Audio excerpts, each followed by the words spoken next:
reported missing by the woman who had sworn a vow to protect him. She sat before national television cameras, her face a mask of manufactured grief, pleading for his safe return. But from the very first syllable that left her lips, the story began to unravel, thread by sinister thread. This is the haunting case of an 11-year-old boy whose light was extinguished, a stepmother who wielded lies as weapons, and a search that would reveal a trail of darkness stretching across state lines, built on a foundation of shifting alibis and unimaginable betrayal. Tonight, we journey to the quiet, snow-dusted streets of Colorado Springs to investigate the disappearance and murder of Gannon Stauch. We will reconstruct the timeline of those fateful, final hours, break down the bizarre and ever-changing stories of his stepmother, Letecia Stauch, and follow the forensic breadcrumbs that would ultimately expose a truth more horrifying than any fiction. This is not merely a story of crime. It is a devastating exploration of broken trust, the relentless science of justice, and the terrifying question of how well we can ever truly know the person sleeping in the next room. January 26, 2020. The day before the nightmare began. Gannon Stauch, an energetic and beloved 11-year-old, is at home with his stepmother, Letecia. He accidentally sets a carpet on fire with a candle. This small, domestic accident would later be twisted into a cornerstone of a monstrous fiction. That night, he speaks with his mother, Landon Hyatt, on the phone. His last words to her are, "I love you, Mom." It is a normal night. There are no warning signs of the horror to come. January 27th, 2020, 3:45 p.m. In the quiet Lawson Ranch neighborhood of Colorado Springs, Tecia Stauch makes a frantic 911 call. Her voice is pitched with panic. She reports that her 11-year-old stepson, Gannon, left home to play at a friend's house nearby and never returned. The community's heart seizes. Immediately, a massive search operation springs to life. Volunteers comb the freezing winter landscape. Flyers with Gannon smiling, gap-toothed grin are posted on every street corner, every store window. The story, dripping with tragedy, rockets to national news. Tecia Stauch becomes the public face of a grieving family. But within hours, seasoned investigators feel a familiar, cold dread. Tecia's story is a house of cards, and it begins to collapse under the slightest scrutiny. Her timeline is a fluid, changing thing. Her demeanor in news interviews is performative, odd, a pantomime of grief that never quite reaches her eyes. She gives countless interviews, but with each one, the narrative shifts, evolves, and contradicts itself. First, Gannon simply went to a friend's house. Then, she claims he ran away because he was upset about the candle incident, that he was a troubled boy. Then, she spins a new, digital ghost, suggesting he may have been lured away by someone he met while playing a video game online. Each new lie is more elaborate, more desperate than the last. The shifting narrative creates a thick fog of confusion, deliberately wasting the precious, golden hours of the investigation. The investigation makes a hard, grim pivot. This is no longer a search for a missing boy. It is a clinical dissection of his stepmother's lies. The first crack in her facade comes from her own home. Detectives obtain doorbell camera footage and security hard drives from the Stauch household. The video does not show Gannon leaving the house at 3:45 p.m. Instead, it reveals a sinister ballet of deception. Letecia Stauch is captured making multiple trips to her white SUV, her body straining under the weight of large, heavy-looking black bags. She is seen vigorously cleaning a large, dark stain in the garage, using pet cleaner in a frantic, hurried motion. The digital paper trail is even more damning. Her internet search history, recovered by police, reveals a window into a chilling mind. Searches made in the critical hours after Gannon vanished include how to get to Mexico from Denver, airports in Mexico, and most horrifyingly, how much blood does the human body hold? Investigators also uncovered Google searches dating back weeks before Gannon's disappearance. Parenting should be 4 days a month, not 7 days a week, and I don't like my stepson. What might have seemed like fleeting frustrations were, in hindsight, grim signposts on the road to murder. The case takes its darkest turn yet when a team of cadaver dogs is brought through the home and vehicles. The dogs, trained to detect the scent of human decomposition, have a conclusive, devastating hit in the back of Tecia's SUV. The evidence now points a single, accusatory finger, but the biggest question remains: where is Gannon? Without a body, the case, while strong, is not yet ironclad. For agonizing weeks, the mystery deepens, a black hole of grief for his family. Then, a critical break. Using precise cell phone GPS data and toll road camera records, investigators meticulously traced Tecia's movements in the days following Gannon's disappearance. The data paints a damning picture.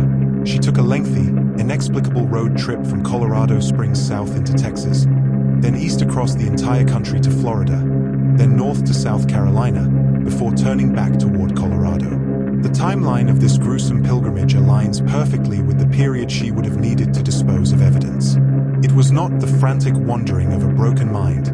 It was the cold, deliberate mapping of a cover-up. The hunt for Gannon's body becomes a multi-state operation, a race against time and the elements. The pressure becomes unbearable. Tecia Stauch is arrested on March 2nd, 2020, and charged with first-degree murder, child abuse, and tampering with a deceased human body. But even behind bars, her story continues its grotesque evolution. She claims a mysterious Hispanic intruder named Ebony broke into the home and attacked Gannon while she was in the shower. When that fails to hold, she changes her story again, claiming she was defending herself from Gannon during a sudden, violent outburst, and that she then suffered a dissociative episode. Each new version is more outlandish, a desperate, flailing attempt to outrun the mountain of forensic evidence rising against her. Then comes the most shocking twist of all.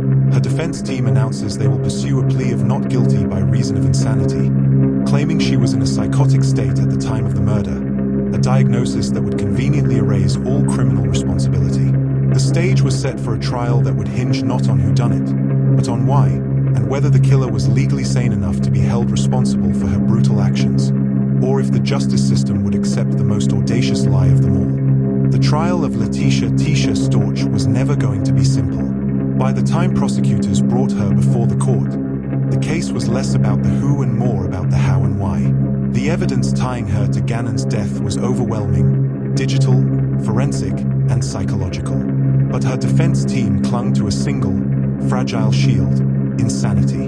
In court, the words echoed like a spell meant to erase the unthinkable. Not guilty by reason of insanity. If the jury believed she had been in a psychotic break when she killed Gannon, she would not walk free, but she would avoid prison, confined instead to a psychiatric institution, protected by a loophole in the law designed not for monsters, but for the truly broken. The prosecution's case began with a relentless timeline. Every minute of January 27, 2020, was reconstructed, from Gannon's last known moments in the home to the cell phone pings tracking Letecia's desperate journey across the country. Jurors were shown photos of her SUV, stained with Gannon's blood.